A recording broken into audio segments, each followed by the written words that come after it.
ऋषि बोले, प्रभु महामुने, आप हमारे लिए क्रमशः षड्जलिंग स्वरूप प्रणय का महत्तम और शिव भक्त के पूजन का प्रकार बताइए। सूत जी बोले, महर्षियों, आप लोग तपस्या के धनी हैं। आपने यह बड़ा सुंदर प्रश्न उपस्थित किया है, किंतु इसका ठीक ठीक उत्तर महादेव ही जानते हैं, दूसरा कोई नहीं। तथापि भगवान शिव की कृपा से ही मैं उस विषय का वर्णन करूंगा। वे भगवान शिव हमारी और आप लोगों की रक्षा का भारी भार बारंबार स्वयं ही ग्रहण करें। प्रणाम है प्रकृति से उत्पन्न संसार रूपी महासागर का।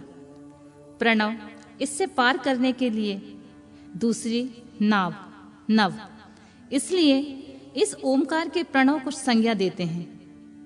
ओमकार अपने जप करने वाले साधकों से कहता है, प्रपंच ना नहीं है, वह तुम लोगों के लिए। अतः इसी भाव को लेकर ज्ञानी पुरुष ओम को प्रणव नाम से जानते हैं, अर्थात यह सब तुम उपासकों को बलपूर्वक मोक्ष तक पहुंचा देगा। इसी अभिप्राय से भी इसे ऋषि मुनि प्रणव कहते हैं।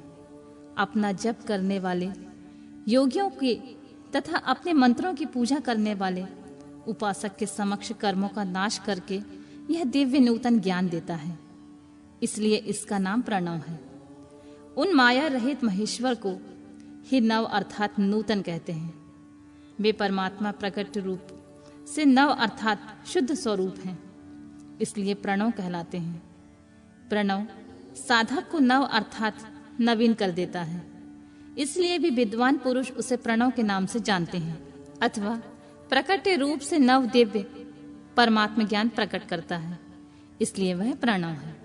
प्रणव के दो भेद बताए गए हैं, स्थूल और सूक्ष्म।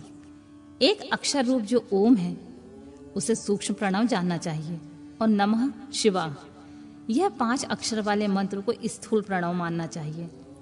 जिसमें 5 अक्षर व्यक्त नहीं है वह सूक्ष्म है, जिसमें 5 अक्षर संयुक्त रूप से व्यक्त हैं वह स्थूल है।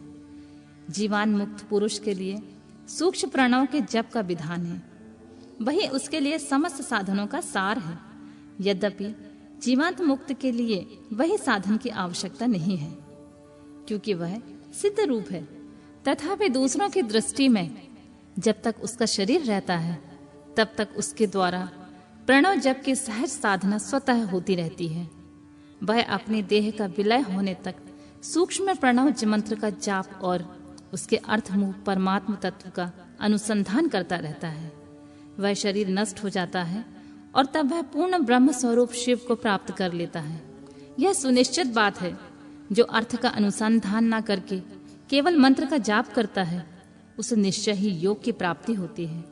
जिसने 36 करोड़ मंत्र का जप कर लिया हो उसे अवश्य ही योग प्राप्त हो जाता है। सूक्ष्म प्रणव के हास्य और दीर्घ के भेद से 2 रूप जानने चाहिए, अकार, उकार, मकार, बिंदु, नाद, शब्द, काल और कला। इनमें युक्त जो प्रणव है उसे दीर्घ प्रणव कहते हैं। वह योगियों के ही हृदय में स्थित होता है। मकार पर्यंत जो ओम है वह अउमा इन तीनों शब्द से युक्त होता है। इसी को हव्य प्रणव कहते हैं। आ शिव है, उ शक्ति है और मकार इन दोनों की एकता होती है। यह त्रितत्व रूप है। ऐसा समझकर हस्व प्रणव का जाप करना चाहिए। जो अपने समस्त पापों का क्षय करना चाहते हैं उनके लिए यह हस्व प्रणव का जाप अत्यंत आवश्यक होता है। पृथ्वी, जल, तेज, वायु और आकाश, ये 5 भूत तथा शब्द, स्पर्श आदि इनके 5 विषय, ये सब मिलकर 10 वस्तुएं मनुष्यों की कामना के विषय हैं। इनकी आशा मन में लेकर जो कर्मों के अनुष्ठान में संलग्न होते हैं वे 10 प्रकार के पुरुष प्रवर्त कहलाते हैं अथवा प्रवर्तगामी कहलाते हैं, तथा जो निष्काम भाव से शास्त्र विहित कर्मों का अनुष्ठान करते हैं वे निवृत्त कहे गए हैं। प्रवर्त पुरुषों को हस्व प्रणव का जाप करना चाहिए और निवृत्त पुरुषों को दीर्घ प्रणव का। व्याहतियों तथा मंत्र आदि से इच्छा अनुसार शब्द और कला से युक्त प्रणव का उच्चारण करना चाहिए। वेदों के आदि में और दोनों संध्याओं की उपासना के समय भी ओमकार का उच्चारण करना चाहिए। प्रणव का 9 करोड़ जप करने से मनुष्य शुद्ध हो जाता है। फिर 9 करोड़ का जाप करने से वह पृथ्वी तत्व पर विजय पा लेता है। तत्पश्चात पुनः 9 करोड़ का जप करके वह जल तत्व को जीत लेता है। पुनः 9 करोड़ जप से अग्नि तत्व पर विजय पा लेता है। तदंतर फिर 9 करोड़ का जाप करने पर वह वायु तत्व पर विजय पा लेता है। फिर 9 करोड़ के जप से आकाश को अपने अधिकार में कर लेता है। इसी प्रकार 9-9 करोड़ का जप करके वह क्रमशः गंध, रस, रूप, स्पर्श और शब्द पर विजय पाता है। इसके बाद फिर 9 करोड़ का जाप करके अहंकारों को भी जीत लेता है। इस तरह 108 करोड़ प्रणव का जप करके उत्कृष्ट बोध को प्राप्त किया हुआ पुरुष शुद्ध योग का लाभ करता है। शुद्ध योग से युक्त होने पर वह जीवांत मुक्त हो जाता है, इसमें संशय नहीं है। सदा प्रणव का जप और प्रणव रूपी शिव का ध्यान करते समय समाधि में स्थित हुआ महायोगी पुरुष साक्षात शिव ही होता है, इसमें कोई संशय नहीं होता। पहले अपने शरीर में प्रणव के ऋषि छंद और देवता आदि का न्यास करके फिर जप आरंभ करना चाहिए। अकार आदि मातृत्व का वर्णों से युक्त प्रणव का अपने अंगों में न्यास करके मनुष्य ऋषि हो जाता है। मंत्रों के 10 विध संस्कार, मातृका न्यास तथा षोडशोधन आदि के साथ संपूर्ण न्यास फल उसे प्राप्त होता है। प्रवृत्ति तथा प्रवृत्ति निवृत्ति से मिश्रित भाव वाले पुरुषों के लिए स्थूल प्रणव का जाप ही अभीष्ट साधक होता है। क्रिया, तप और जप के योग से शिव योगी 3 प्रकार के होते हैं, जो क्रमशः क्रिया योगी, तपोयोगी और जप योगी कहलाते हैं, जो धन आदि वैभव से पूजा सामग्री का संचय करके हाथ आदि अंगों से नमस्कार आदि क्रिया करते हुए इष्ट देव की पूजा में लगा रहता है, वह क्रिया योगी कहलाता है। पूजा में संलग्न रहकर जो परिमित भोजन करता है, बाहरी इंद्रियों को जीतकर वश में किए रहता है और मन को भी वश में करके परद्रोह आदि से दूर रहता है, वह तप योगी कहलाता है। इन सभी सद्गुणों से युक्त होकर जो सदा शुद्ध भाव से रहता है तथा समस्त काम आदि दोषों से रहित हो शांत चित्त से निरंतर जप किया करता है, उसे महात्मा पुरुष जप योगी मानते हैं। जो मनुष्य 16 प्रकार के उपचारों से शिव योगी महात्माओं की पूजा किया करता है, वह शुद्ध होकर सालों के आदि के क्रम से उत्तरोत्तर उत्कृष्ट मुक्ति को प्राप्त कर लेता है। द्विजो, अब मैं जप योग का वर्णन करता हूँ, तुम सब लोग ध्यान देकर सुनो। तपस्या करने के लिए जप का उपदेश किया गया है, क्योंकि वह जप करते करते अपने आप को सर्वथा शुद्ध कर लेता है। ब्राह्मणों, पहले नमः पद हो, उसके बाद चतुर्थी विभक्ति में शब्द शिव हो, तो पज्जा तत्वात्मक तत्व नमः शिवाय मंत्र होता है। इसे शिव पज्जाक्षर कहते हैं। यह स्थूल प्रणव रूप है।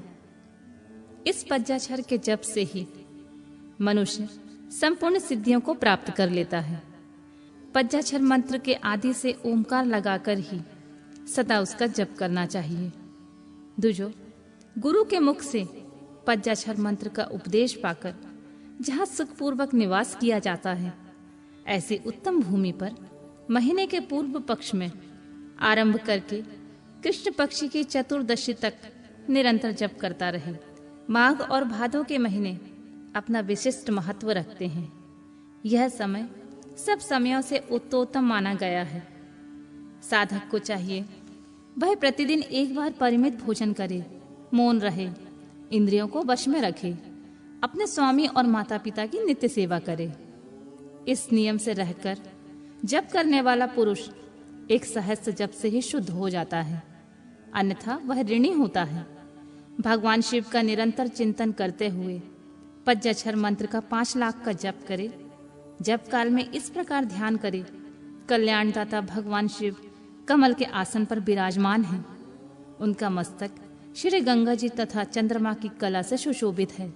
उनकी बाईं जांघ पर आदि शक्ति भगवती उमा बैठी हैं। वहां खड़े हुए बड़े बड़े गण भगवान शिव की शोभा बढ़ा रहे हैं। महादेव जी अपने चारों हाथों में मृग मुद्रा, टंग तथा वर और अभय की मुद्राएं धारण किए हुए हैं। इस प्रकार सदा सब पर अनुग्रह करने वाले भगवान सदाशिव का बारंबार स्मरण करते हुए हृदय और सूर्यमंडल से पहले उनकी मानसिक पूजा करके फिर पूर्वाभिमुख हो जाकर पूर्वोक्त पंचाक्षरी विद्या का जाप करें। उन दिनों साधक सदा ही शुद्ध कर्म करे। जप की समाप्ति के दिन कृष्ण पक्ष की चतुर्दशी को प्रातः काल नित्य कर्म करके शुद्ध एवं सुंदर स्थान में शौच संतोष आदि नियमों से युक्त हो शुद्ध हृदय से पंचाक्षर मंत्र का 12 सहस्त्र जप करें। तत्पश्चात 5 सपत्नीक ब्राह्मणों को जो श्रेष्ठ और शिव भक्त हों वरण करें। इनके अतिरिक्त एक श्रेष्ठ आचार्य प्रवर का भी वरण करें और उसे साम्य सदाशिव का स्वरूप समझें। ईशान तत्पुरुष, अघोर, वामदेव तथा सज्जोजात, इन 5 के प्रतीक स्वरूप 5 ही श्रेष्ठ और शिव भक्त ब्राह्मणों को वरण करने के पश्चात पूजन सामग्री को एकत्रित करके भगवान शिव का पूजन आरंभ करें। विधि पूर्वक शिव की पूजा संपन्न करके होम आरंभ करें। अपने ग्रह सूत्र के अनुसार सुखांत कर्म करके अर्थात परिसमुहन, उपलेपन, उल्लेखन, मृदु उदरण, अभ्युक्षण, इन पज्य भू संस्कारों के पश्चात वेदी पर स्वामी मुख अग्नि को स्थापित करें। कुशक पिंडिका के अनंतर प्रज्वलित अग्नि में आज भगांत आहुति देकर प्रस्तुति होम का कार्य आरंभ करें। कपिला गाय के घी से 11, 101 अथवा 1001 आहुतियां स्वयं ही दें अथवा विद्वान पुरुष शिव भक्त ब्राह्मण से 108 आहुतियां दिलाएं। होम कर्म समाप्त होने पर गुरु को दक्षिणा के रूप में 1 गाय और 1 बैल देना चाहिए। ईशान आदि का प्रतीक रूप जिन 5 ब्राह्मणों को वरण किया गया हो उनको ईशान आदि का स्वरूप ही समझें तथा आचार्य को साम्य सदाशिव का स्वरूप माने। इसी भावना के साथ उनके चरण धोएं और उनके चरणोदक से अपने मस्तक को सींचें। ऐसा करने से वह साधक अनगिनत तीर्थों में तत्काल स्नान करने का फल प्राप्त कर लेता है। उन ब्राह्मणों को भक्ति पूर्वक दशांश अन्न देना चाहिए। गुरु पत्नी को पराशक्ति मानकर उनका भी पूजन करें। ईशान आदि क्रम से उन सभी ब्राह्मणों का उत्तम अन्न से पूजा करके अपने वैभव विस्तार के अनुसार रुद्राक्ष, वस्त्र, बड़ा और पुआ आदि अर्पित करें। तदनंतर दिक्पाल को बलि देकर ब्राह्मणों को भरपूर भोजन कराएं। इसके बाद देवेश्वर शिव से प्रार्थना करके अपना जाप समाप्त करें। इस प्रकार पुरुषरण करके मनुष्य उस मंत्र को सिद्ध कर लेता है। फिर 5 लाख जप करने से समस्त पापों का नाश हो जाता है। तदनंतर पुनः 5 लाख जप करने पर अतल से लेकर सत्यलोक तक 14 भुवनों पर क्रमशः अधिकार प्राप्त हो जाता है।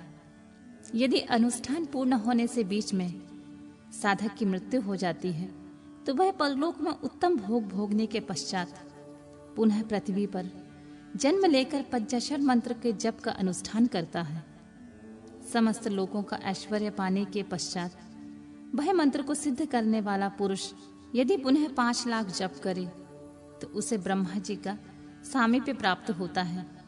पुनः 5 लाख जप करने से सारूप्य नामक ऐश्वर्य प्राप्त होता है। 100 लाख जप करने से वह साक्षात ब्रह्मा के समान हो जाता है। इस तरह कार्य ब्रह्मा का सामुज्य प्राप्त करके वह ब्रह्मा का प्रलय होने तक उस लोक में यथेष्ट भोग भोगता है। फिर दूसरे कल्प का आरंभ होने पर वह ब्रह्मा जी का पुत्र होता है। उस समय फिर तपस्या करके दिव्य तेज से प्रकाशित हो वह क्रमशः मुक्त हो जाता है। पृथ्वी आदि कार्य स्वरूप भूतों द्वारा पाताल से लेकर सत्यलोक पर्यंत ब्रह्मा जी के 14 लोक क्रमशः निर्मित हुए हैं। सत्यलोक से ऊपर क्षमालोक तक जो 14 भुवन हैं वे भगवान विष्णु के लोक हैं। क्षमालोक से ऊपर सुचिलोक पर्यंत 28 भुवन स्थित हैं। सुचिलोक के अंतर्गत कैलाश में प्राणियों का संहार करने वाले रुद्रदेव विराजमान हैं। सूची लोक से ऊपर अहिंसा लोक पर्यंत 56 भुवनों की स्थिति है।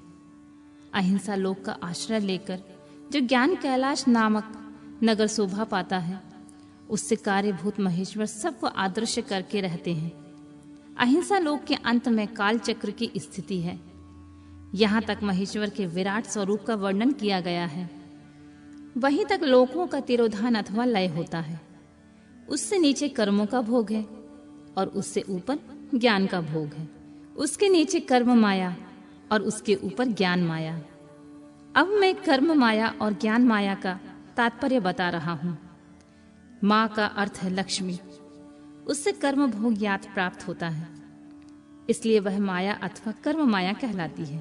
इसी तरह माँ अर्थात लक्ष्मी से ज्ञान भोग यात अर्थात प्राप्त होता है, इसलिए उसे माया या ज्ञान माया कहा गया है। उपयुक्त सीमा के नीचे नश्रय भोग है, ऊपर नित्य भोग है। उससे नीचे ही तिरोधान अथवा लय है और ऊपर नहीं। वहां से नीचे ही कर्ममय पाशों द्वारा बंधन होता है, ऊपर बंधन का सदा अभाव होता है। उससे नीचे ही जीव सकाम कर्मों का अनुसरण करते हुए विभिन्न लोकों में योनियों के चक्कर काटते हैं। उसके ऊपर के लोकों में निष्काम कर्म का ही भोग बताया गया है। बिंदु पूजा में तत्पर रहने वाले उपासक वहां से नीचे के लोकों में ही घूमते हैं। उसके ऊपर तो निष्काम भाव से शिवलिंग की पूजा करने वाले उपासक ही जाते हैं, जो एकमात्र शिव की उपासना में तत्पर हैं। वे उससे ऊपर के लोकों में जाते हैं। वहां से नीचे जीव कोटि है और ऊपर ईश्वर कोटि। नीचे संसारी जीव रहते हैं और ऊपर मुक्त पुरुष। नीचे कर्म लोक है और ऊपर ज्ञान लोक। ऊपर मद और अहंकार का नाश करने वाली नम्रता है। वहां जन्म जनित तिरोधान नहीं है। उसका निवारण किए बिना वहां किसी का प्रवेश संभव नहीं है। इस प्रकार तिरोधान का निवारण करने से वहां ज्ञान शब्द का अर्थ ही प्रकाशित होता रहता है। अधो भौतिक पूजा करने वाले लोग उससे नीचे के लोकों में ही चक्कर काटते रहते हैं।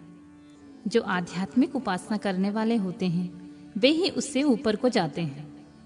जो सत्य अहिंसा आदि धर्मों से युक्त होकर भगवान शिव की पूजा में तत्पर रहते हैं, वे काल चक्र को पार कर जाते हैं। काल चक्रेश्वर की सीमा तक जो विराट महेश्वर लोक बताया गया है, उससे ऊपर वृषभ के आकार की धर्म की स्थिति है। वह ब्रह्मचर्य का मूर्ति रूप है। उसके सत्य, शौच, अहिंसा और दया ये 4 पाद हैं। वह साक्षात शिवलोक के द्वार पर खड़ा है।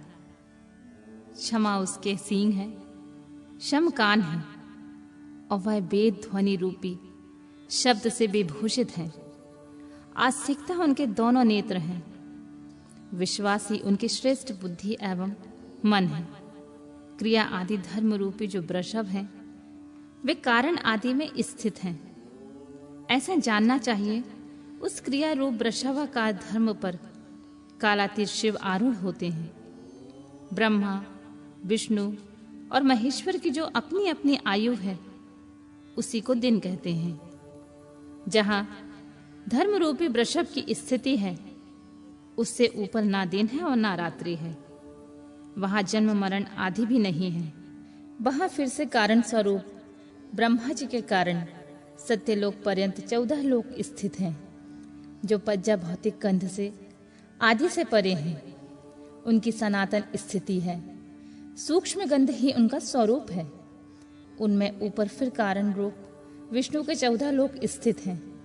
उनमें भी ऊपर फिर कारण रूपी रुद्र के 28 लोकों की स्थिति मानी गई है। फिर उनमें भी ऊपर कारणेश शिव के 56 लोक विद्यमान हैं। तदनंतर शिव सम्मत ब्रह्मचार्य लोक हैं। फिर 5 आवरणों से युक्त ज्ञानमय कैलाश है, जहाँ 5 मंडलों, 5 ब्रह्म कलाओं और आदि शक्ति से संयुक्त आदिलिंग प्रतिष्ठित है। उसे परमात्मा शिव का शिवालय कहा गया है। वहीं पराशक्ति से युक्त परमेश्वर शिव निवास करते हैं। वे सृष्टि, पालन, संहार, तिरोभाव और अनुग्रह इन 5 कृत्यों में प्रवीण हैं। उनका श्री विग्रह सच्चिदानंद स्वरूप है। वे सदा ध्यान रूपी धर्म में स्थित रहते हैं। और सदा सब पर अनुग्रह क्रिया करते हैं। वे स्व आत्मा राम हैं और समाधि रूपी आसन पर आसीन होकर नित्य विराजमान होते हैं। कर्म और ध्यान आदि का अनुष्ठान करने से क्रमशः साधन पथ से आगे बढ़ने पर उनका दर्शन साध्य होता है। नित्य नैमित्तिक आदि कर्मों द्वारा देवताओं का यजन करने से भगवान शिव के समाराधन कर्म में मन लगता है। यदि क्रिया आदि जो शिव संबंधी कर्म हैं उनके द्वारा शिव ज्ञान सिद्ध करें, जिन्होंने शिव तत्व का साक्षात्कार कर लिया अथवा जिन पर शिव की कृपा दृष्टि पड़ चुकी है, वे सब मुक्त ही हैं। इसमें संशय नहीं है। आत्म स्वरूप से जो स्थिति है वही मुक्ति है। एकमात्र अपने आत्मा में रमण या आनंद का अनुभव करना ही मुक्ति का स्वरूप होता है। जो पुरुष क्रिया, तप, जप, ज्ञान और ध्यान रूपी धर्मों में भली भांति स्थित है, वह शिव का साक्षात करके स्वरात्मा स्वरूप मोक्ष को भी प्राप्त कर लेता है।